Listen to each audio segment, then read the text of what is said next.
예, 시험이 있는 곳에 준비가 있다. 시험이 있는 곳에 준비가 있다라는 제목으로 하나님 말씀 증거하도록 하겠습니다. 우리 1절 다 같이 한번 읽겠습니다. 시작. 그 일 후에 하나님이 아브라함을 시험하시려고 그를 부르시되 아브라함아 하시니 그가 이르되 내가 여기 있나이다. 여기 보니까 하나님이 아브라함을 시험하려고 부르셨다 이렇게 얘기를 합니다. 시험의 목적이 뭐겠습니까? 순종 테스트입니다. 아브라함은 결국 100세 낳은 이삭을 번제로 드리라는 시험에 통과했습니다. 그래서 12절을 한번 읽겠습니다. 시작. 뒷부분부터 읽겠습니다. 시작. 내가 내 아들 내 독자에게도 내게 아끼지 아니하였으니 내가 이제야 내가 하나님을 경외하는 줄을 아노라. 여기서 약간의 의구심이 있죠. 하나님께서는 전능하신 하나님이신데 뭘 몰라서 아브라함이 순종할지 안 할지 몰라서 이렇게 시험했는가 이런 생각이 듭니다. 이제 그럴 리가 없겠죠. 그래서 데오드르 앱이라는 사람은 이렇게 얘기를 했습니다. 이거는 하나님이 알려고 하는 시험이 아니라 아브라함 스스로가 깨닫게 만들려고 하는 시험이었다. 그것도 일리가 있다고 생각을 합니다. 욥의 시험도 마찬가지죠. 하나님께서 마귀에게 욥의 시험을 과시하려고 한 시험이라기보다도 욥 자신의 믿음이 어느 정도 수준인지를 스스로 깨닫게 만들기 위해서 주시는 시험이다. 저는 이게 맞다고 생각을 합니다. 우리 학교에서 시험을 봅니다. 시험을 볼 때 이게 뭐 대외적으로 네가 얼마 정도 실력이 있는지를 알려주는 것도 있지만 이 모의고사 그런 게 있지 않습니까? 그거 왜 보는 거죠? 내 자신의 실력과 수준이 어느 정도인지를 스스로 체크하는 거죠. 그래야 공부를 할 수 있잖아요. 마찬가지로 지금 시험 보는 목적이 아브라함 네가 네 수준을 모르지 네가 이 정도 겪어봐야 네 수준을 알게 된다. 스스로 깨닫게 됐다는 거예요. 내가 하나님 앞에 이렇게 순종하는 믿음이었구나. 이걸 깨닫게 된다는 것입니다. 그런 의미에서 우리가 맨날 들었죠. 시험이라는 말하고 유혹이라는 단어 이게 좀 구분해야 된다고. 테스트하고 템프테이션은 좀 구분을 해야 된다고요. 시험은 뭡니까? 우리 성장을 위한 것, 우리를 세우기 위한 것. 유혹은 뭐죠? 우리를 넘어뜨리고 망하게 만드는 것. 그러니까 시험은 하나님이 허용하시는 거지만 유혹은 마귀가 주는 거다 이렇게 얘기할 수 있겠죠. 이거 정확히 구분할 수 있는 게 야고보서 1장에 나옵니다. 1장 2절부터 보니까 여러 가지 시험 당하거든 온전히 기쁘게 여기라. 3절에 뭐라 그래요? 믿음의 시련이 인내를 만들어낸 줄 니네가 안다. 그리고 4절을 보니까 인내를 온전히 이루면 세 가지 온전하고 구비하여 조금 더 부족함이 없게 만든다. 이게 뭐예요? 시험의 유익이죠. 시험 봐가지고 우리가 성장하게 만든다는 거예요. 온전해지고 구비해지고 부족함이 없게 만드는 거. 하나님께서 아브라함 이렇게 만드셨잖아요. 시험을 통해서 높은 수준으로 올라가게 만드시더라. 그런 얘기입니다. 반대로 유혹은 뭐죠? 야고보서 1장 13절 보니까 사람이 시험을 받을 때 내가 하나님께 시험을 받는다 하지 말지니 하나님이 시험을 받지도 아니하시고 아무도 시험하지 아니하신다. 여기서 시험은 뭐겠어요? 유혹이겠죠. 유혹은 마귀가 주는 거지 하나님이 유혹하는 게 아니라는 것입니다. 오히려 하나님께서는 마귀의 유혹을 역이용해 가지고 시험으로 만들어버리죠. 성장의 도구로 만들 때도 종종 있습니다. 그러나 마귀가 유혹하는 거지 하나님이 유혹하는 건 아니라는 것입니다. 어쨌든 간에 아브라함은 이 믿음의 시험에 통과했습니다. 어떻게 했죠? 즉각적인 순종으로 100% 순종으로 통과했다는 것입니다. 뭘 보고 알 수 있죠? 아침 일찍이 떠났다 그러죠. 3절에 보니까. 그러니까 순종할 때 머뭇거리거나 또는 뭐 고민하거나 지체하거나 흔들림 이런 게 전혀 없었다라는 것입니다. 이게 아브라함이 지금 이게 죽기 직전에 이제 두 가지 남았거든요. 죽으려고 그 무덤 사는 거, 막벨라굴 사는 것과 아들 장가 보내는 거 두 가지 빼놓고 이제 아브라함 죽어요. 이제 마지막에 절정의 믿음의 모습을 보이고 있는 것입니다. 아브라함은 지금 뭘 깨달은 거예요? 믿음이라는 것은 감정 따라가는 게 아니라 말씀 따라가는 거다. 믿음이라는 것은 내 생각 따라가는 게 아니라 말씀 따라가는 거다. 그래서 지금 이걸 순종한 거예요. 내가 이해 납득 공감이 되든 안 되든 간에 하나님 말씀 따라가면 무조건 승리했는데 내 감정 따라가면 100% 실패했죠. 내 생각 따라가면은 괜히 애굽에 내려가는 것도 보십시오. 그 개망신 당하다 돌아왔잖아요. 그러니까 실패하더라. 그러니까 지금 노년에 아브라함이 깨달은 게 뭐냐? 무조건이에요. 무조건 말씀 따라가야 승리할 수 있다. 그러니까 말씀 따라가서 순종해야 승리할 수 있다. 이것 깨닫고 순종했다는 것입니다. 근데 이건 굉장히 큰 딜레마에 빠진 거죠. 이게 왜 절정의 믿음이냐 하면은 말씀 따라간다. 예, 좋습니다. 그러니까 말씀 따라가는 거예요. 그런데 이게 딜레마에 빠지잖아요. 모순과 이성에 맞지 않잖아요. 두 가지 때문에 그렇습니다. 첫째는 하나님께서 이스마엘 낳았더니 이것도 아니라고 그러잖아요. 네 몸에서 날 이삭이 내 후손이 되고 하늘의 별과 같이 될 것이다. 이거 하나님 명령이죠. 말씀이죠. 그러니까 이삭을 통해서 내 후손이 번성해질 거다. 이삭이다. 분명히 얘기를 했다고요. 근데 명령은 뭡니까? 이삭을 번제로 바치라는 거예요. 모순이잖아요. 이삭을 통해서 후손이 나온다 그러는데 이삭을 또 번제로 죽이라니 이게 모순 아닙니까? 조화가 되지 않잖아요. 그렇지만 말씀 따라갈 때 아브라함은 여러 가지 뭐 생각도 했겠죠. 뭘 생각했어요? 대책은 없지만 하나님이 대책을 세워 주실 것이다. 이게 믿음이에요. 우리가 믿음의 전 단계를 순종하기 전에 보면은 어떤 때는 모순같이 보일 때가 되게 많아요. 이게 풀릴까? 근데 말씀 따라 순종하다 보면은 모순같이 보이는 것 그 위의 단계에 하나님의 뜻을 보여줄 때가 있다라는 것입니다. 그래서 여기 5절 한번 읽겠습니다. 5절 시작. 이에 아브라함이 종들에게 이르되 너희는 나귀와 함께 여기서 기다리라. 내가 아이와 함께 저기 가서 예배하고 우리가 너에게로 돌아오리라 하고, 지금 번제로 드리러 간다 그러는데 뭐라 그랬어요? 예배 드리고 너에게 돌아오리라. 종들에게 그렇게 얘기해요. 반드시 돌아올 것이라는 확신이 있었던 거예요. 무슨 얘기입니까? 하나님이 대책을 세워 주셨을 것이다. 그래서 우리는 알고 가는 게 아니라 믿고 간다라는 말이 여기에서 나온다는 것입니다. 또 아이 이삭이 또 얘기하죠. 불가나무는 여기 있는데 번제할 어린 양은 어디 있습니까? 그랬더니 하나님이 친히 준비해 주었다. 이것도 한번 읽어볼까요? 7절 8절 읽겠습니다. 시작. 이삭이 그 아버지 아브라함에게 말하여 이르되 내 아버지여 하니 그가 이르되 내 아들아 내가 여기노라. 이삭이 이르되 불가나무는 있거냐 번제할 어린 양은 어디 있나이까? 아브라함이 이르되 내 아들아 번제할 어린 양은 하나님이 자기를 위하여 친히 준비하시리라 하고 그 두 사람이 함께 나아가서, 모순입니다. 모순임에도 불구하고 순종하게 되면 믿음의 성장 정도 아니죠. 믿음의 도약이 일어나게 된다는 것입니다. 이때 아브라함이 무슨 생각을 했을까?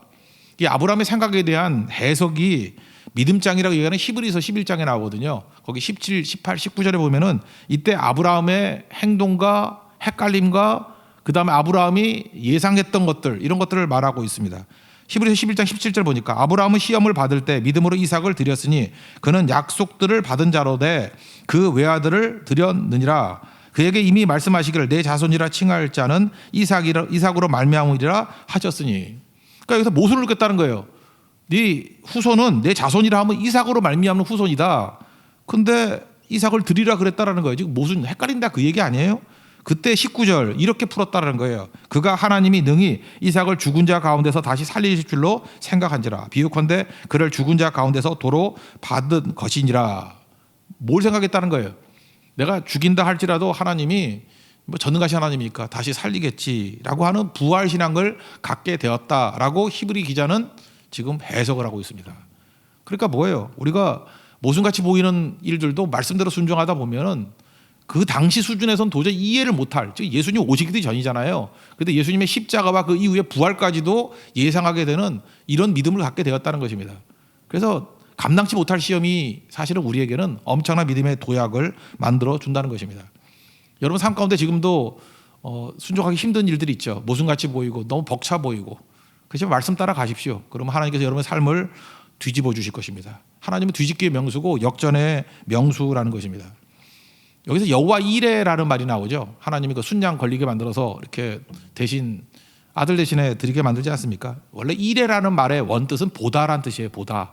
여호와 이레, 여호와께서 보시다. 이걸 뭐라고 해석했냐면 여호와께서 준비하신다, 이렇게 해석을 했습니다. 저는 뭐 다 맞다고 생각을 합니다. 그죠? 보는 게 준비죠.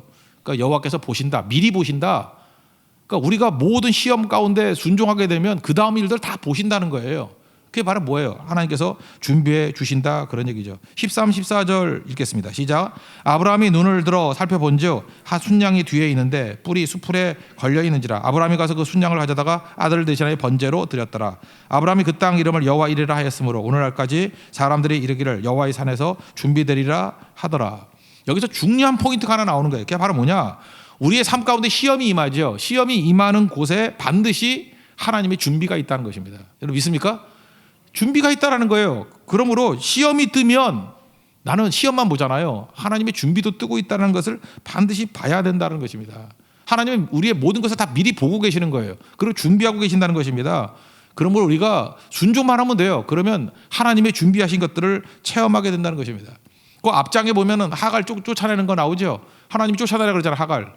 근데 믿은 대로 순종하지 않았습니까? 아들과 함께 쫓겨났습니다. 뭐 마실 물도 없고 막 그런 일이 벌어졌어요. 그때 하나님께서 명령하셨을 뿐만 아니라 또 뭘 했어요? 시험이잖아요. 이 하갈에게는 준비해 두셨어요. 21장 19절 보니까 하갈의 눈을 밝히셨으므로 샘물을 보고 가죽 부대에 물을 채워다가 아이에게 마시게 했다, 이런 얘기가 나오잖아요. 그러니까 하나님께서는 하갈이 시험당함과 동시에 순종하니까 뭐가 나와요? 광야에서도 샘물을 예비하시는 일들이 벌어지게 되더라는 것입니다. 이거 고린도전서 10장 13절 말씀, 이게 정확한 해석이죠. 우리가 시험 당할 때 감당할 힘 주시든지 피할 길 주신다는 거. 한번 읽어드릴까요? 사람이 감당할 시험 밖에는 너희가 당한 것이 없나니 오직 하나님은 미쁘사 너희가 감당하지 못할 시험 당함을 허락하지 아니하시고 시험 당할 즈음에 또한 피할 길을 내사 너희로 능히 감당하게 하시느니라. 우리는 시험이 너무 벅차다고 생각해요. 왜 이런 게 내게 임하나? 근데 감당할 힘 주신다니까요. 그리고 피할 길 주시는 거예요. 그게 바로 뭐예요? 하나님께서 준비하신다는 거예요. 다 준비해 주신다. 그것 때문에 우리의 인생이 업그레이드 되고 훨씬 나은 인생이 된다라는 것입니다. 그러면 하나님께서 하시는 패턴이 이래요. 시험 주셔요. 시험 주시면 우리가 할 일은 뭐죠? 순종해요. 그럼 뭘 봐요? 하나님의 준비하심을 본다고. 이게 믿음의 역사예요. 근데 이 선순환으로 가는 게 안 되는 이유가 뭐죠? 순종을 안 하니까 하나님의 준비하심도 잘 보질 못하는 거죠. 그러니까 인생이 힘든 거고 뭐 괴롭고 인생이 힘들고 괴롭다 그런 게 많은 부분들 보면 불순종 때문에 나타나는 일들 아닙니까? 어차피 망할 거면요 불순종해서 망할 바에야 순종하고 망하자 그런 마음으로 한번 가보세요. 안 망해요. 시험이 오면 순종으로 대응해야 됩니다. 시험은 무조건 순종으로 대응해야 돼요. 말씀대로 순종으로 대응하면 하나님이 준비하신 것을 보게 된다. 이게 도식이라는 것입니다. 우리 이거 깨달으라는 거예요. 뭐 너무 뻔한 것 같은 뭐 도식 같은 뭐 고전적인 예를 하나 든다 그러면 100% 순종해 가는 얘기예요. 옛날 얘기입니다. 옛날엔 그 섬유업이 한국의 주요 산업 아니었습니까? 40년 넘게 섬유업 하시던 어떤 분의 이야기예요. 과거에는 전성기고 요즘에는 뭐 사양 산업이 그런데 하여튼 이분 지금도 뭐 잘 나가는 분이기도 합니다. 근데 이분이 이런 얘기를 해요. 섬유 산업 이거 하면서 어려움 없을 때가 한 번도 없었다는 거예요. 뭐 옛날에는 뭐 그 부흥했기 때문에 뭐 잘 된다 그것도 아니고 그때도 어려웠대요. 언제나 어려워요. 사업이 쉬울 때가 언제 있습니까? 그렇지만 항상 새벽마다 엎드림으로 하나님께서 길을 보여주시고 길을 찾게 해주시더라.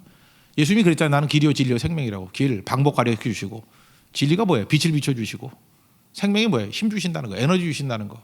그래서 어려울 때마다 엎드림으로 말미암아 사업의 모든 순간순간을 헤쳐나가게 되었다. 그러면서 여러 가지 일들이 있지만 그중에 한 가지 일화를 소개해 주는데 이런 거예요. 섬유산업 전성기였답니다. 그런데 자기가 어떤 큰 회사 대기업에 납품을 했대요. 그 회사에 납품하는 게 자기 생산량의 70%래요. 70%를 납품을 할 정도니까 뭐 호황기죠. 그 대기업에. 그렇지만 우리가 보면 알다시피 한 기업에 70%를 매달린다 그러면 과도하게 집중된 것이죠. 근데 하루는 그 회사 임원 중에 한 사람이 갑자기 갑질을 하더라는 거예요. 그게 바로 뭐냐? 주일에 납품하라는 거예요. 주일에. 이분이 예수 잘 믿는 장로라는 거 다 알면서 주일에 납품하라는 거예요. 이분이 고민이 되죠. 그래서 이 믿음 되게 좋은 분이니까 그것도 알고 그러는 것 같아가지고 안 된다고. 나 예배 드려야 된다고. 월요일 날 하든지 토요일 날 뭐 미루든지 하겠다고. 근데 주일을 그렇게 고집하더라는 거예요. 그러더니 그 임원이 그렇게 얘기하더라는 거예요. 납품이 중요하냐 예배가 중요하냐 이렇게 묻더라는 거예요. 뭐 묻자마자 대답했다. 예배가 중요합니다. 그랬더니 쓴맛 좀 봐야겠군. 물건 다 빼 그러더라는 거예요. 그때부터 이제 문제가 생겼다는 거예요. 그죠? 그 70% 납품하던 거래처가 끊어지게 되었습니다. 믿음 되게 좋은 분이죠, 그죠? 그래서 이러면 또 하나님께서 기적적으로 뭐 또 다른 대기업 2개를 붙여줘야 되는데 그럴 리가 없겠죠. 예. 죽을 고생했다는 거예요. 1년 동안 죽을 고생 다 했다는 거예요. 그래서 간신히 살라고 뭐 이리저리 뛰다 보니까 다른 거래처, 작은 거래처들을 얻어가지고 뭐 한 50에서 70% 정도 커버는 했지만 쉽지 않은 삶을 살았답니다. 근데 그 다음 해에 그 기업의 회장님이 오시더니만 뭐 어디도 잘 안 됐는가 봐요. 그죠? 그 임원 잘라버렸대요. 임원 뭐 임기 뭐 2년밖에 안 되니까 중간에 잘라버리고 그때 찾아와서 그러더라는 거예요. 이전보다 더 많은 물량 오더한다고. 왜냐하면 당신하고 끊어진지 몰랐다고 그러면서 1년 있다가 오히려 있던 그 거래처 다시 연결이 되고 그 거래처가 끊어졌기 때문에 또 넓혔던 거래처들이 있죠. 그러니까 거래처가 다양화되고 그리고 물량은 더 크게 늘고 이분의 예예요. 이게 한 가지 에피소드인데 이런 게 자기 인생 가운데는 수십 건이 있었대요. 수십 건이. 그러니까 계속 그랬대요. 시험이라고 생각하면은 자기는 철저히 말씀대로 순종했대요. 그랬더니 하나님이 준비하신 것들을 경험하는 거. 너무 많아가지고 이분들 그 책을 쓰라 그러는데 말렸죠. 안 팔린다고. 예, 그러니까 패턴이 다 똑같은 거예요. 왜냐하면 제3자가 보기에는 재미가 하나도 없어. 뻔해 보이는 거예요. 시험이 오면 이분은 말씀대로 순종으로 대응하는 거예요. 매번마다. 그랬더니 하나님 여호와 이래 하나님의 준비하시 하나님 미리 보시고 준비하신 것들을 체험하는 거예요. 그러니까 듣는 사람들은 순종 안 해본 사람들은 거짓말 같죠. 지금도 제가 그랬잖아요. 이거 뻔한 얘기 한다고. 순종한 사람들에겐 뻔한 얘기예요. 그렇지 순종 안 한 사람들은 이해가 안 되는 거예요. 이해가 안 가죠. 지어낸 일 같다. 말도 안 되는 일 같이 보인다. 명심하십시오. 시험이 있는 곳에 하나님의 준비가 있습니다. 믿습니까? 그 믿고 나아갈 수 있는 하나님의 거룩한 종 되길 바랍니다. 그게 오늘 중요한 메시지라는 거예요. 두 번째 메시지는 이겁니다. 아들의 순종이에요. 이삭의 순종. 이건 아브라함의 순종만 얘기를 했는데 이삭의 순종도 대단한 거죠. 사춘기 이삭입니다. 왜 그러냐면 그 등짐 메고 갔잖아요. 나무 메고 갔잖아요. 그 10살짜리 애가 멜 수 있나요? 못 메죠. 그 무거운 나무 메길 정도면은 적어도 한 17세 정도는 되는 사춘기라고 생각을 합니다. 6절을 보니까. 이 내용은요. 이 모리아 스토리는 예수님의 십자가 스토리라고 봐도 된다고 생각합니다. 이게 오버랩돼 있어요. 이 자리가 어느 장소냐면 예수님 십자가 지시던 장소죠. 모리아산이. 역대하 3장 1절을 보면 솔로몬이 성전 짓고 난 다음에 장면이 이렇게 묘사합니다. 역대하 3장 1절이에요. 솔로몬이 예루살렘 모리아산에 여호와의 전 건축하기를 시작하니 그곳은 전에 여호와께서 그의 아버지 다윗에게 나타나신 곳이요 여부스 사람 오르난의 타작마당에 다윗이 정한 곳이라. 그러니까 이 자리가 어떤 자리냐면 모리아산인데 모리아산이 어떤 자리예요? 오르난의 타작마당 거기서 제사 드린 자리라는 거예요. 이 자리가 그 사무엘하 24장에 보면은 인구 조사해 가지고 전염병 도는 거 있지 않았습니까? 그때 하나님 앞에 예배 드렸을 때 하나님이 용서해 주신 자리가 있죠. 사해 주신 자리. 그게 모리아산이었다는 거예요. 모리아산 그다음에 오르난의 타작마당. 그 자리에 솔로몬이 뭘 세웠어요? 성전을 세웠고 그 자리에서 예수님 십자가 지셨고 그 얘기예요 지금. 그러니까 이 모리아산의 스토리는 예수님 스토리로 오버랩돼서 봐도 된다라는 것입니다. 그렇게 본다 그러면 3절에 2명의 종 데리고 갔죠. 그러니까 아브라함을 하나님으로 본다 그러면 이삭과 함께 2명의 종을 데려갔죠. 뭐가 연상이 돼요? 십자가상의 좌우 강도 2명의 종. 그 다음에 제3일 3일 걸렸죠. 3일길 예수님 십자가 지시고 무덤 속에 내려갔던 길 3일길. 또 6절에 보니까 이삭에게 지우고 그랬죠. 예수님도 십자가 지실 때 본인이 십자가를 메고 가셨죠. 골고다까지. 이제 똑같은 그런 장면들이 오버랩되어 있다는 것입니다. 아들을 죽이는 아버지, 하나님의 심정 아니겠어요? 그래서 아브라함에게 하나님의 심정을 이해하라 뭐 이런 것도 될 수 있겠죠. 그러나 오늘 핵심이 이거예요. 아들이 이삭을 한번 놓고 보자는 거예요. 이삭이 17살입니다. 그러면 아버지는 117세일 거고 힘이 누가 더 셀까요? 뭐 당연히 뭐 사춘기 아들이 더 세겠지. 그죠? 그런데도 불구하고 여기 보니까 결박하는데 가만히 있는 모습 보이지 않습니까? 예수님 모습 아니에요? 아버지가 죽으라 그럴 때 예수님이 길길이 뛰셨나요? 그렇게 안 했잖아요. 예수님 뭐라 그래요? 도수장에 끌려가는 어린 양과 같이 털 깎는 자 앞에서 잠잠한 양같이 침묵하면서 끌려갔다고. 이삭의 순종, 이게 예수님의 순종하고 비슷해 보이지 않습니까? 이런 모습이 있더라는 거예요. 그래서 결박당했다가 맞는 거죠. 결박당했다. 이삭은 결박당한 거죠. 인생은 수동태니까. 9절을 읽겠습니다. 시작. 하나님이 그에게 일러주신 곳에 이른지라 이에 아브라함이 그곳에 제단을 쌓고 나무를 버려놓고 그의 아들 이삭을 결박하여 제단 나무 위에 놓고. 그러니까 묶인 거죠. 묶임 당한 거죠. 결박당한 거죠. 이게 순종하는 거예요. 철저히 순종하는 거. 예수님도 그러지 않았습니까? 겟세마네 동산에서 할 수만 있으면 이 잔을 옮겨달라고. 그러나 나의 원대로 마옵시고 아버지의 원대로 하옵소서. 그게 뭐예요? 예수님이 십자가를 당하신 거죠. 아버지의 뜻대로. 그죠? 순종 당하신 거죠. 이게 되게 중요하다는 거예요. 인생은 수동태입니다. 그래서 여러분들 인생 어떻게 살아야 되냐? 좀 젊으신 분들은 그럴 거예요. 인생 내 뜻이 있고 내 뜻, 내 계획이 있고. 근데 좀 살아보세요. 내 뜻대로 되는 거 하나도 없고요. 계획대로 되는 거 하나도 없어요. 하나님이 이끄시는 대로 되는 거지. 그래서 시간이 가면 갈수록 별로 계획도 없고 뜻도 없고 내 주의 뜻대로 행하시옵소서 그게 더 맞는 것 같아요. 내 인생은 주인이 하나님이시거든요. 하나님께 내 인생을 끌고 가는 거지. 그래서 잘 보면요. 뭐 교회도 마찬가지예요. 교회도 내가 개척했다. 웃기는 소리 하지 마. 개척 당했다가 맞아요. 뭐 하고 싶어 하나? 개척 당한 거지. 그다음에 처음에는 그러죠. 내가 기도한다고. 난 요즘에 기도가 잘 돼. 기도할 거야. 반대로 보면 기도 당하는 거예요. 내가 기도하는 사람이 아니었는데 기도하지 않을 수 없는 상황으로 가는 거예요, 내가. 그래서 기도했다라기보다도 요즘엔 그런 표현을 내가 잘 쓰는 것 같아. 기도 당했어 이런 거. 우리가 선교를 합니까? 선교를 뭘 알고 가요 우리가?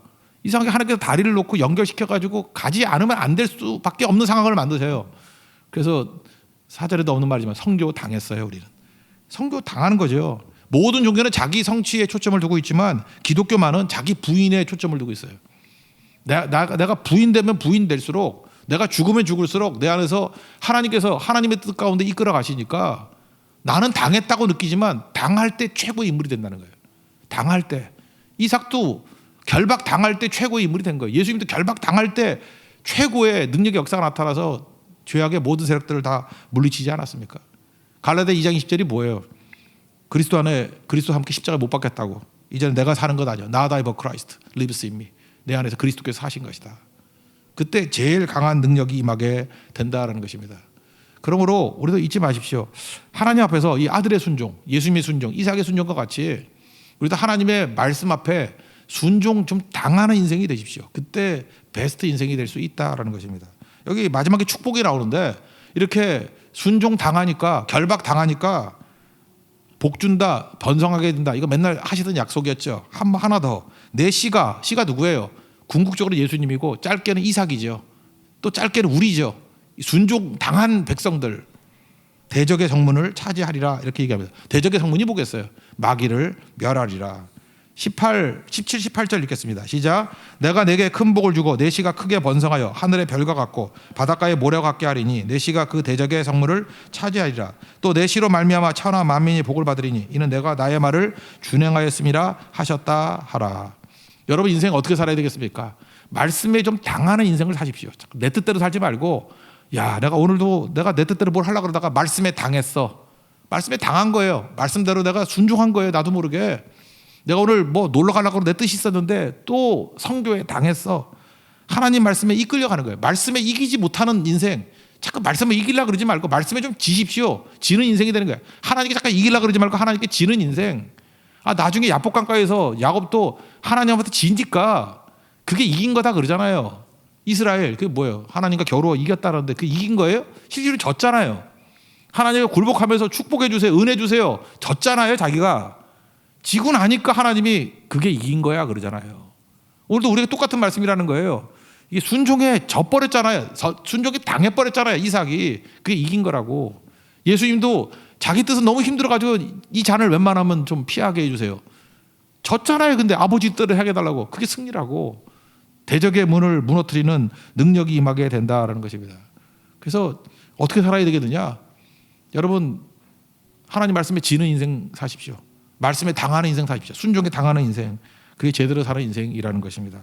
그래서 오늘 아브라함 믿음 같은 거에서 볼 수 있는 게 뭐냐? 아브라함의 입장이에요. 내게 시험이 뭐예요? 고난, 어려움 이런 거죠. 고난, 어려움이 있을 때 동시에 생각하라는 거예요. 순종하면 하나님께서 예비된 준비가 있다라는 거예요. 여러분 하나님의 준비를 맛보기 위해서는 순종이 필요합니다. 순종하면 하나님의 준비를 맛보게 될 것입니다. 그래서 시험만 바라보지 말고 순종을 통해서 하나님의 준비된 모습들을 바라볼 수 있는 믿음의 종 되기를 바랍니다. 또 이삭의 입장에는 뭐예요? 순종 당하라는 거예요. 결박 당하라는 거예요. 말씀에 지라는 거예요. 좀 지라는 거. 그러면 그때가 내가 제일 강할 때입니다. 원수의 문을 무너뜨리는 마귀의 모든 것들을 멸해버려. 예수님이 그랬잖아요. 십자가 순종했더니 졌잖아요. 말씀에 당해버렸더니 그게 마귀의 모든 권세를 깨버리는, 모든 인류를 구원하는 승리가 되지 않습니까? 십자가보다 강한 능력이 있어요. 우리도 마찬가지입니다. 말씀에 당하고 순종에 당할 줄 아는 믿음의 종 되기를 축원합니다. 마지막 하나 팁같이 짧게 얘기한다 그러면 여기 족보가 나와요. 족보가 나오는데 그 나홀의 족보가 쭉 나오거든. 이유는 뭐냐? 딱 하나예요. 리브가 때문에 그래요. 나중에 이삭의 부인 되는 사람이 리브가거든요. 족보 잠깐 간단히 설명하면 머릿속으로 한번 그려보세요. 그 데라에게는 아들이 셋이 있었어요. 첫 번째 아들이 아브라함, 둘째 아들이 나홀, 세 번째 아들이 하란. 근데 하란은 일찍 죽었어요. 셋째 아들이 일찍 죽었어요. 다시 아브라함, 나홀, 하란은 일찍 죽고 애가 둘이었어요. 하나는 롯이고 또 하나는 밀가라는 딸이에요. 아시겠죠? 이 둘 낳고 죽었어요. 그래서 아브라함이 롯 데리고 나왔잖아요. 조카. 근데 이 밀가가 누구하고 결혼했냐면 자기 삼촌하고 결혼했어. 나홀하고. 옛날에는 하여튼 족보가 이상했어. 그죠? 예. 그러니까 나홀이 또 밀가하고 결혼을 했다고. 그러니까 옛날에는 그 근친 결혼이 많았어요. 그렇게 됐는데 이 나홀과 밀가 사이에 아들이 8명이 있다라는 거예요. 쭉 나오는 거 8명. 8명 중에 막내 아들 이름이 부두엘이에요. 부두엘인데 부두엘이 왜 중요하냐? 이 8번째 아들. 다윗도 8번째 아들이었는데 여기도 또 나홀의 8번째 아들이 부두엘이 리브가를 낳았어요. 리브가. 그러니까 리브가가 나중에 이삭하고 결혼하게 된 거죠. 그러니까 이거를 설명하자고 지금 족보를 집어넣은 거라고. 그러니까 이 족보 이삭과 리브가는 오촌 아저씨 뻘이야. 힘들면 내가 설명해 줄까요? 리브가 아버지가 누구예요? 부두엘 1촌. 부두엘 아버지가 누구예요? 하란 죽었지만 2촌. 하란의 아버지가 누구예요? 데라 3촌. 그 다음에 데라의 아들이 누구예요? 아브라함 사촌. 아브라함의 아들이 누구예요? 이삭 오촌. 그 오촌 아저씨죠. 그렇게 해서 결혼하게 됐다라는 거예요. 그죠? 믿음의 가정에서. 여기서 우리에게 보여주는 메시지는 이거라고 생각합니다. 잘 보세요. 이삭과 리브가를 한번 보자는 거예요. 이게 메시아의 계보인데 이삭은 기적적으로 태어났죠. 100세에 태어났으니까 아버지가 100세일 때. 그러나 리브가는 정상적인 일상을 통해서 태어났다라는 거예요. 둘이 합쳐져서 하나님의 놀라운 일들을 이루더라. 난 이것도 메시지라고 생각을 해요. 우리 신앙생활이라는 게 뭐냐? 하나님 앞에 순종하면 하나님의 기적을 맛보게 됩니다. 기적을 맛보고 기적으로만 인생 사는 거 아니에요. 일상의 순종을 통해서 또 살아야 돼요. 일상의 순종. 또 일상의 순종을 살다 보면 하나님께서 어느 순간인가 우리에게 아까 그 섬이어 하던 그 장로님 같이 또 기적 같은 일들이 막 벌어져요. 그죠? 그럼 맨날 그것만 기대하고 있으면 안 돼요. 또 다시 일상의 삶을 살아야 된다고. 이게 이삭의 삶이 있고 리브가의 삶이 있어요. 이게 같이 가게 될 때, 교체하게 될 때 이게 성도의 삶이다. 오늘도 여러분들 삶 속에서 많은 기적들이 나타나기를 원합니다. 그러나 인생에는 일상의 섬김도 필요하다는 거예요. 순종을 통해서 주님과 동행할 수 있는 하나님의 거룩한 종 되기를 바랍니다. 그러니까 결론은 뭐예요? 내 삶이 주님의 것이라는 거예요. 시험이 온다 할지라도 우리 주님께서 그죠? 준비도 동시에 하신다는 거예요. 또 내가 내 뜻 안 가지고 살더라도 말씀대로만 따라가서 살다 보면 내가 말씀에게 당하고 순종당하고 말씀 따라 내가 이렇게 지게 되면 내 인생의 베스트는 거기서 온다는 거예요. 내 뜻대로 다 될 땐 여러분 인생이 50점도 안 돼요. 그렇지만 내가 말씀에 당하고 순종에 당할 때 인생은 베스트 오브 베스트, 최고의 인생을 살 수 있다는 것입니다. 여러분 말씀에 당하는, 순종에 당하는 거룩한 인생 되기를 축원합니다. 자리에서 일어나겠습니다. 내 삶은 주의 것 찬양하겠습니다.